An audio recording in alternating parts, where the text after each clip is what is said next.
ભ્રષ્ટાચારની ફરિયાદ, નાની સાઇઝની રિક્ષા 3.10 લાખમાં ખરીદાતા સાંસદ અને ધારાસભ્ય વિફર્યા.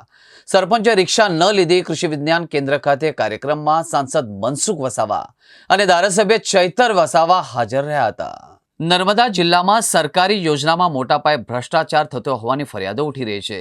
જિલ્લાના ગામડાઓમાં door to door garbage collection માટે દરેક ગામદીઠ 20 લેખે 100 ઈ-રિક્ષા વિતરણ કરવાનો કાર્યક્રમ ડેડિયાપાડા ખાતે આયોજિત કરવામાં આવ્યો હતો. કૃષિ વિજ્ઞાન કેન્દ્ર ખાતે કાર્યક્રમમાં સાંસદ મનસુખ વસાવા અને ધારાસભ્ય ચૈતર વસાવા હાજર રહ્યા હતા. સ્વચ્છ ભારત મિશન અંતર્ગત નર્મદા જિલ્લા ગ્રામ વિકાસ એજન્સીએ ખરીદેલી ઈ-રિક્ષાની ગુણવત્તા સામે સવાલો ઉભા થયા હતા. એકદમ નાની સાઇઝની ઈ-રિક્ષાની ખરીદી 3.10 લાખની માતબર કિંમતે કરવામાં આવતા પદાધિકારીઓ વિફર્યા હતા. તાલુકા પંચાયતના પ્રમુખ સંજય વસાવાએ હલકી ગુણવત્તાની ઈ-રિક્ષા સ્વીકારવાનો ઇનકાર કરી દેતા અધિકારીઓની પોલ પણ ખુલી હતી. કેન્દ્ર સરકારની સ્વચ્છ ભારત મિશન અંતર્ગત ઈ-રિક્ષા વિતરણનો કાર્યક્રમ આજે ડેડિયાપાડા તાલુકાના કૃષિ વિજ્ઞાન કેન્દ્રમાં હતો. માન્ય ભરૂચ લોકસભાના સાંસદ શ્રી મનસુખભાઈ વસાવા સાહેબ અને તાલુકા પ્રમુખ સહિતના અમે તમામ આગેવાનો અહીંયા હાજર હતા.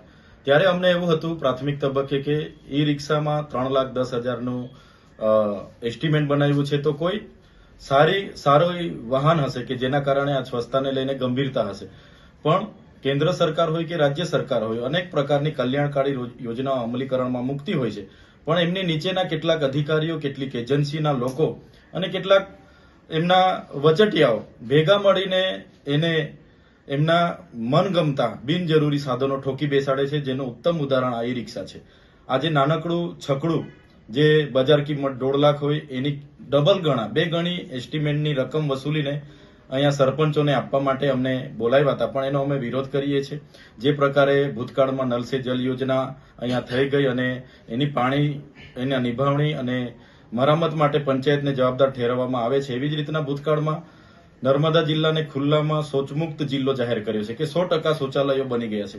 જે પણ એવોર્ડ લઈને આવ્યા હતા એ પણ ખોટી વાહવાહી લેવાનો એક પ્રસંગ બની ગયો હતો. એવી જ રીતના રિક્ષાઓ આપવાથી આવનારા દિવસોમાં કાગળ પર એવું દર્શાવવામાં આવશે કે નર્મદા જિલ્લામાં સ્વચ્છતા માટે અમે ઈ-રિક્ષાઓ આપી છે અને પૂરું સ્વચ્છ થઈ ગયું છે.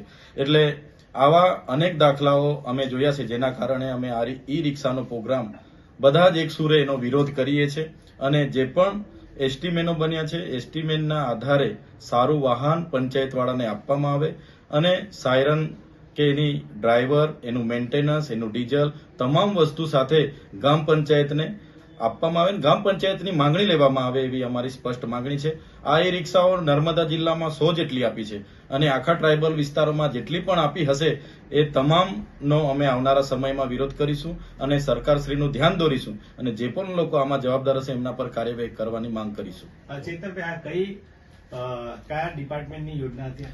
આ જિલ્લા ગ્રામ વિકાસ એજન્સી દ્વારા અમલીકરણ યોજના છે અને સ્વચ્છ ભારત મિશન જે કેન્દ્ર સરકાર પુરસ્કૃત યોજના છે, એમાંથી એમણે 3,10,000 પંચાયતને ફાળવ્યા હતા અને એમાં ઈ વ્હીકલ આપવાની યોજના હતી, જે આખા ગામમાં ઘન કચરો હોય, લીલો કચરો હોય, સૂકો કચરો હોય, ભેગો કરીને એક જગ્યાએ શોકપીટમાં નાખે.